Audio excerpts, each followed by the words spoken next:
Hello everyone. This is Christian Massar again with another episode of the Historical Thoughts and Interpretations podcast. Episode number 30. That's pretty exciting stuff.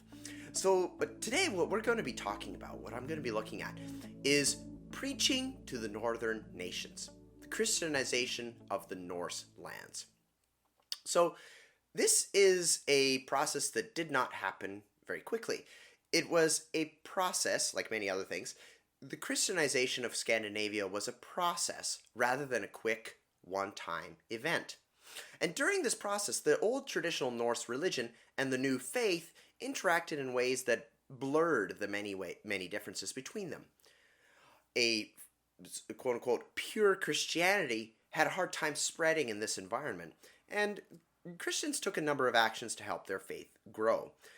These actions included legislation and putting Christian beliefs into a Norse context. In addition to looking at some of these conversion methods, we'll also show how Christianity appeared in Norse sagas after conversion. And before we get into the episode itself, I want to give a quick little message. Dear listeners, thank you so much for listening to this podcast, and I hope that you've been enjoying the thoughts given in the episodes. But I would like to ask if you would consider making a pledge to the Historical Thoughts and Interpretations podcast on Patreon. I have many projects in mind for this podcast, and the books, paper, and so on needed to produce the episodes will not be free. Help keep Historical Thoughts flowing so that we can interpret the past and learn from it. You may pledge any amount that you like, and whatever you choose to give will be appreciated. Thanks a lot, and let's get back to the episode. Christian conversion was essential to the establishment of the Danish, Norwegian, and Swedish kingdoms, according to Burgett and Peter Sawyer. But each had different conversion histories. Norway's conversion is attributed to its, quote, missionary kings, Oleg Tryggvason and Olav Haraldsson. Both these kings were crucial to Norway's national narrative in that they helped found an independent country, even though they suffered defeat from the Danes. And after his death in 1030, Olav Haraldsson became a popular saint across Scandinavia. Iceland, a Norwegian colony, didn't have an easy conversion period. Christianity became prominent there in the 990s, and after heavy-handed missionary techniques, hostage-taking, and skirmishes between the two faiths, Iceland was finally converted at the turn of the millennium by the decision of an Althing, or a council. Harald Bluetooth, the king of the Danes, supposedly witnessed a Christian priest named Poppo hold a hot iron and suffer no harm. The king was convinced of Christianity's truth, accepted baptism in 965, and forbade Danes to worship the Norse gods. Elias Orman says that Sweden and eastern Scandinavia were converted more slowly, judging by the long, lukewarm response to Christianity and prolonged pagan practices. Burgett and Peter Sawyer also mentioned Uppsala, a major center for the Norse paganism in Sweden, and pagan practices did not stop here around 1080. At what point should we say that a Scandinavian region was considered completely converted? The lingering of paganism can make that a hard question to answer, and we'll look at a little bit of this later on. But Anders Winroth talks about the, quote, official or institution conversions of Norway, Denmark, and Sweden. He looks specifically at when, quote, bishops first crowned Scandinavian kings. According to him, this finalized the relationships between church and ruler. According to this definition, Norway completely converted in 1163 or 1164. Denmark was officially Christianized by 1170. Winroth suggests that this happened in Sweden around 1210, though others believe that Sweden was fully Christian by the start of the 12th century. So there is some disagreement on this. And I think that this is a convenient way to say officially converted. For example, if we look at the Christianization of Kiev and Rus in 988, so of course this is when Kiev and Rus became officially Christian, yes, but would there be individuals who still kept to the pre-Christian traditions? Of course, I'm sure that there would be. And just because a state may officially convert to Christianity doesn't mean that the people will automatically follow suit with that. But this idea of an official or an institutional conversion is a convenient way of tracking Christianity's progress throughout Scandinavia while still needing to remember that not everybody in that area would automatically be converted or convinced of Christianity by that time. Christianity was advantageous to Norse rulers in numerous ways. The Christian priesthood was a, quote, international brotherhood that connected Scandinavia with the rest of the world, or at least with Europe, and also connected them with the, quote, most powerful rulers of Europe.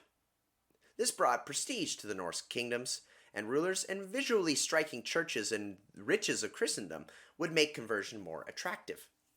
Winroth suggests that if Norse rulers were able to obtain such splendid things and build marvelous churches, people might be more likely to follow them. This helps support Winroth's claim that Christianity was a more successful community-building religion than Norse paganism. He mentions that both Harald Bluetooth and a non-Viking ruler, Prince Vladimir of Kiev and Rus, they both tried to strengthen communal cohesion using non-Christian religion. But ultimately, only Christianity helped them achieve this.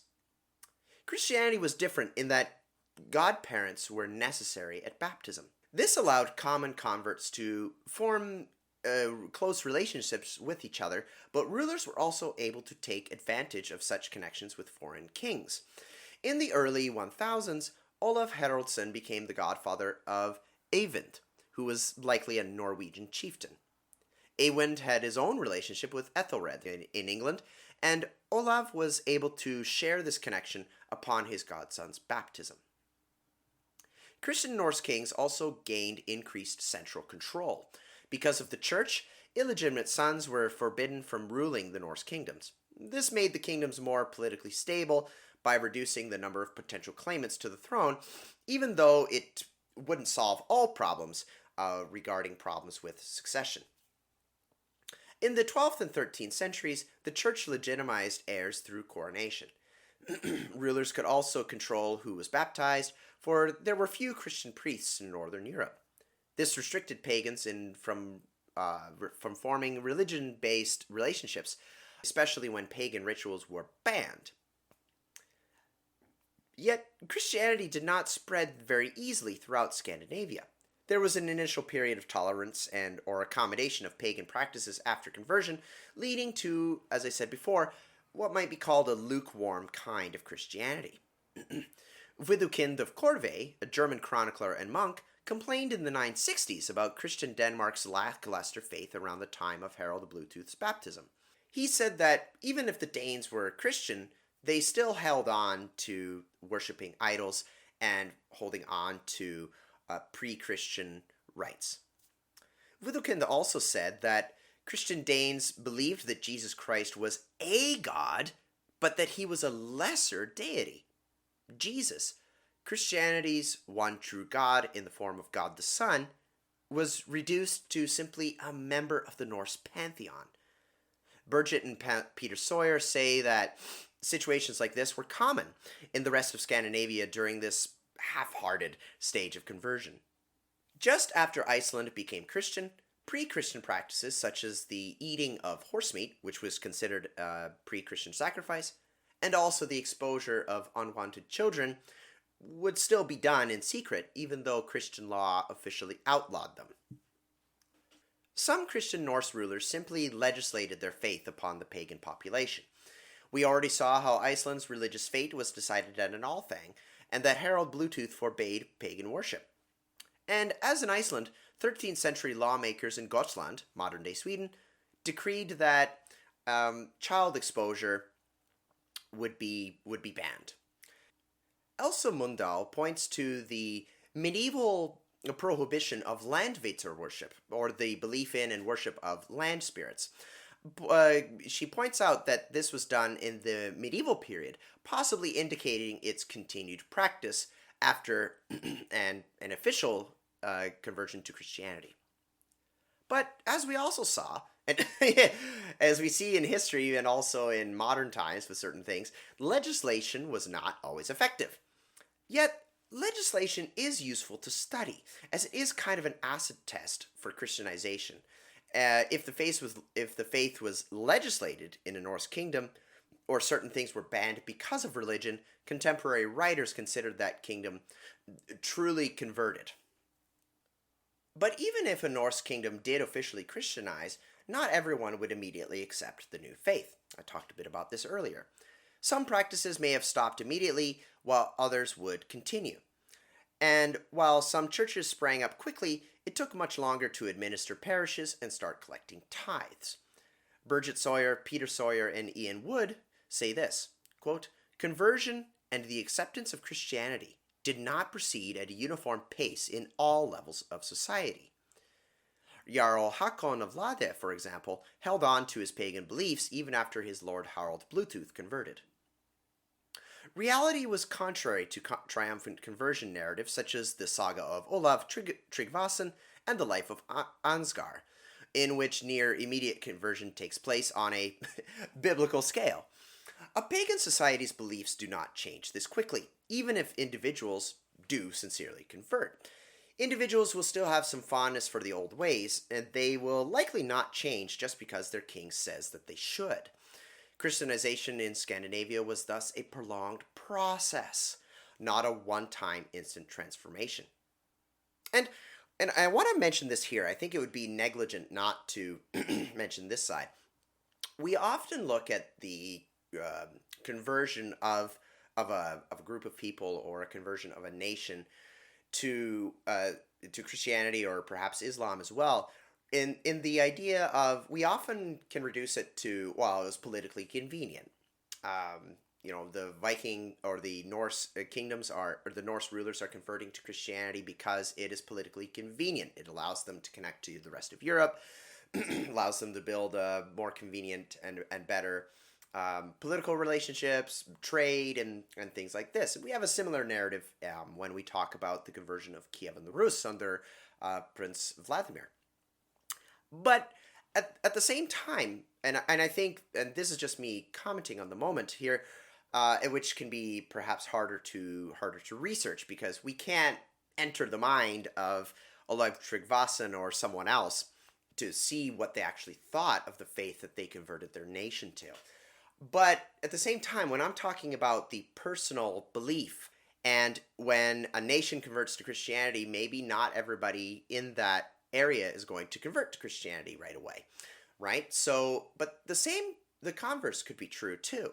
When a king or a ruler decides to convert to Christianity, we don't always want to just say that it was always a political decision. We do need to consider the personal choice and personal agency, I suppose, of this. So that is something that, again, that is harder to research, harder to quantify, and certainly political reasoning is valid to look at. But I think that we do need to also remember the possibility of actual personal and sincere conviction in the belief in a quote unquote new faith. So I think that is something important. I just wanted to make that side note as well. So the idea that pagan practices continued even after official conversions in Scandinavia, then there was also the question of how to deal with the old rituals. Elsa Mundell also notes that this was a common problem across Christendom's periphery regions. Mundell continues by saying that it could be difficult for one raised in a Norse mindset to accept the idea of Christ, since the Christian ideas of sin and salvation did not quite translate to Norse society or Norse social thinking. The Son of God also died helpless on a Roman cross. He didn't die gloriously in battle like a war hero or a Norse god at Ragnarok. So these are two facts that would make Christianity difficult to sort of tie in with Norse society and become accepted. So these are two barriers. Yet Christian missionaries could tie their Lord to the narrative of Odin who was the head of the Norse pantheon. Odin hanged himself on a tree to gain wisdom and become more powerful. Parallels could be drawn between Christ's death for humankind's spiritual good and Odin's act of self-sacrifice. Christ also died a natural death, and here's the fact that the idea of Christ dying helpless on a cross, yes, that is in Scripture, and he voluntarily did so, but at the same time, he was resurrected from the dead 3 days later, before returning to heaven, which is an explicit show of divinity and power. We can see this at many times in the Bible, but for example, Luke 24:7. Mundell also suggests that this death of Jesus was probably explained as an event that made Christ more powerful, which would appeal to Odin's worshippers. Skaldic poetry also depicted Christ as a, quote, victorious Viking king and emphasized God the Father's omnipotence. These depictions of the Christian God would appeal to a pagan Viking, for it was best to worship the strongest god, as that deity would bring victory. And in the Bible, we also see the idea of Christ being referred to as a conqueror. 1 Corinthians 15:25 says this, according to the New Revised Standard Version of the translation. For he must reign until he has put all his enemies under his feet. And in Revelation chapters 19 and 20, we see a warlike Christ, not a gentle lamb image of someone being crucified on a cross. In Revelation, Christ is depicted as a warlike king, defeating the armies of evil before the ultimate defeat of Satan. Christ's victory is in stark contrast, perhaps, to the eventual defeat and death of Odin and the other Norse gods in the apocalyptic battle of Ragnarok. So that's an interesting thing where you can look at something. Yes, a Norseman might look at the idea of Jesus dying on a cross. It's like, well, I don't want to follow that God. He died. But then you look at it continually. You look at the whole picture. Christ was also resurrected. And in other parts of Scripture, he is depicted as a warlike king. So these are some ideas that might also appeal to a Norse mindset of wanting to worship the strongest God. You know, what may be stronger, according to this view, a Christian missionary might be able to argue what is stronger than a God-man, Jesus Christ, who died on a cross, but was then resurrected and will eventually come back as a warrior king and defeat evil forever. And he won't die in that. So that is a very interesting thing. So, and here comes another question. This is tied in with this idea of a blending of Christianity and Norse religion. How did Christian converts view their previous Norse gods? Christopher Abram tells us that the new Christians did not necessarily stop altogether believing in the existence of pagan deities. However, they were urged to view them as false gods or even demons. Norse pagan figures could be molded into such a Christian context or, quote, transferred to the sphere of superstition. As long as Christian dogma and essential belief was not violated, these, quote, demoted spirits, first they were considered as gods and now they're evil spirits or demons, these demoted spirits could continue to exist in the culture but pose much less of a threat to actual Christian belief and practice. Some other concepts in Norse mythology were more difficult to translate into Christianity, and these beliefs took perhaps a bit longer time to die out. One such concept was that of the previously mentioned landvætter, or land spirits. They were believed to bring luck and good harvests. Despite the banning of this practice in Norway, people continued to bring food to the landvætter, perhaps into the early 1300s. Also, Mundell notes that some other Norse practices were transferred to the Christian saints, removing them of their pagan nature. But the idea of land spirits, there wasn't a direct Christian saintly equivalent, and so this ban was harder to enforce. And again, here we go to the personal.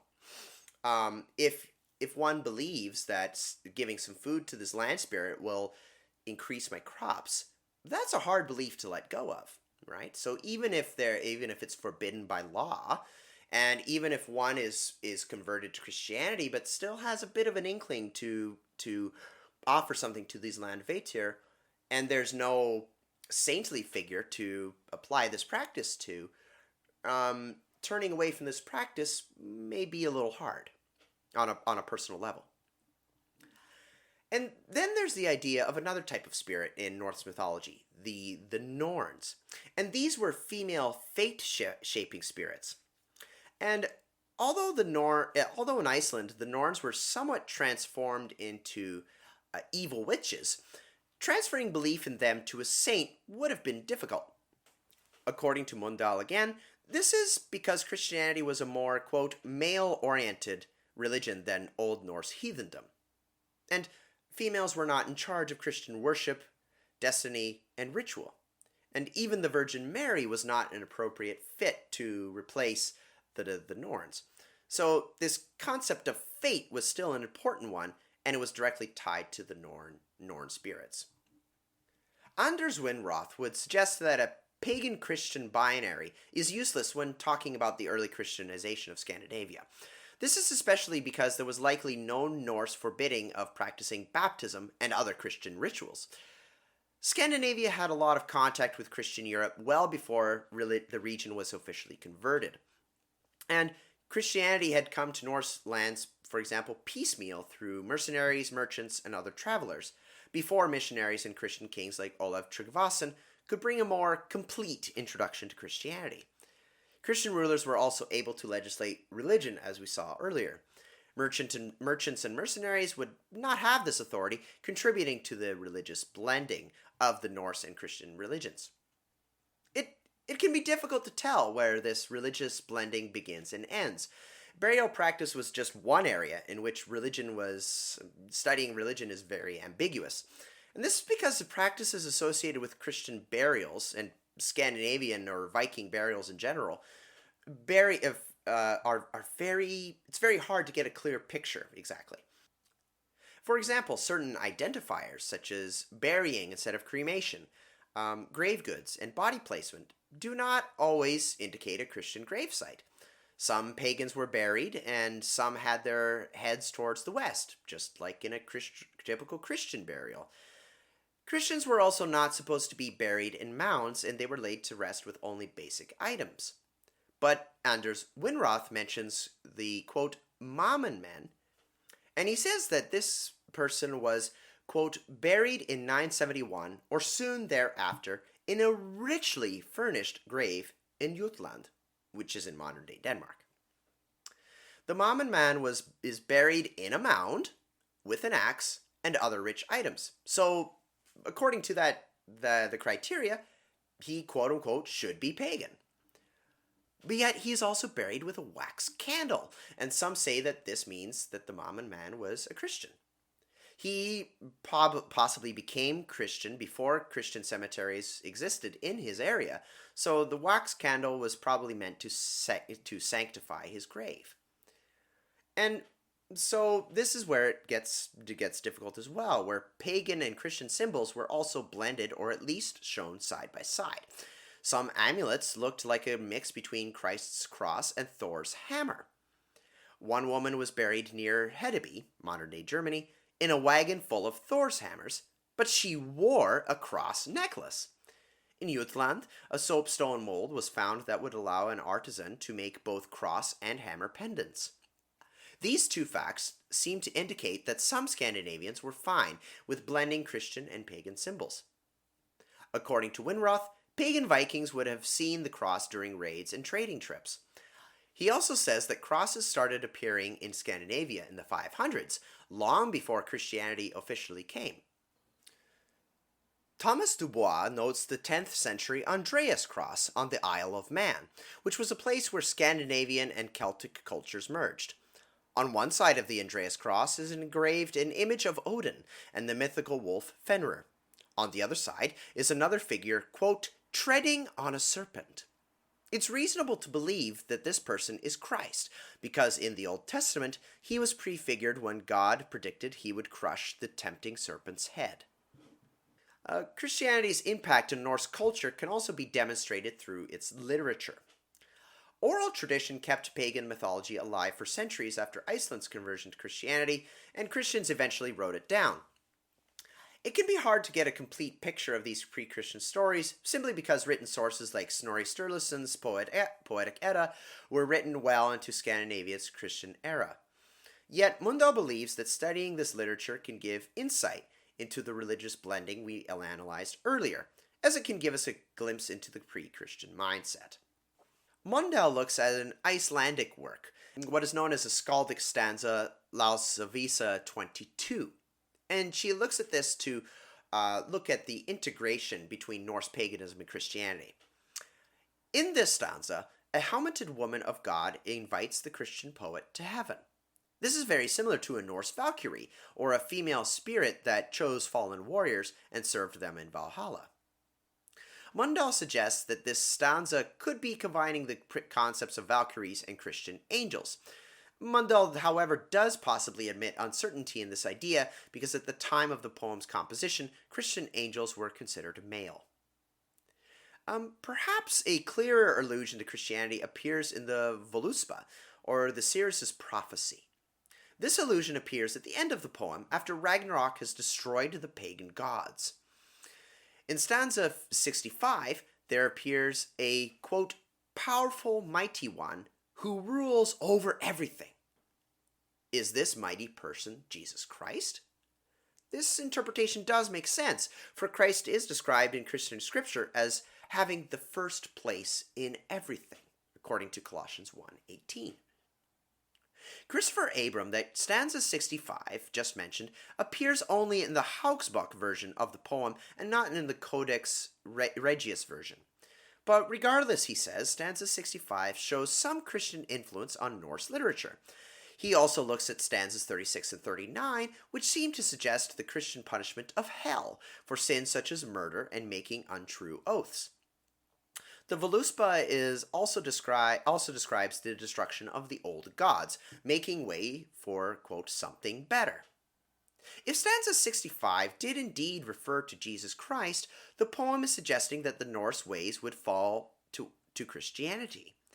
John Lindau suggests that the Christians likely saw Ragnarok as destroying pagan belief and worship.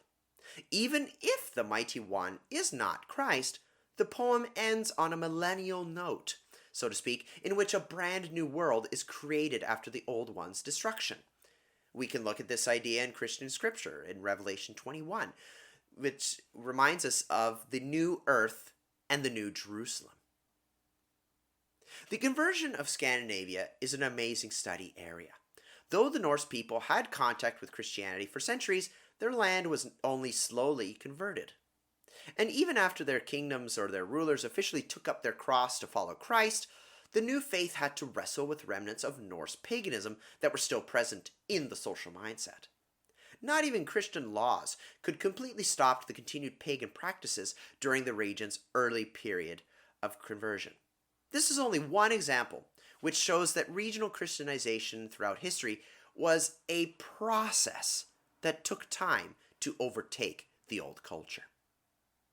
Well, that's it for today's episode, ladies and gentlemen. Thank you very much for listening, and I hope you learned something from this episode and enjoyed listening to it. And until the next episode, I just want to sign off, and I want to say also, stay healthy, and keep well, and take care of each other. The world is as we've seen in many times in history, this is nothing new, but it's pretty scary out there now. And I just want to remind you that we should all be caring and loving towards each other, and we should always be willing to listen to each other.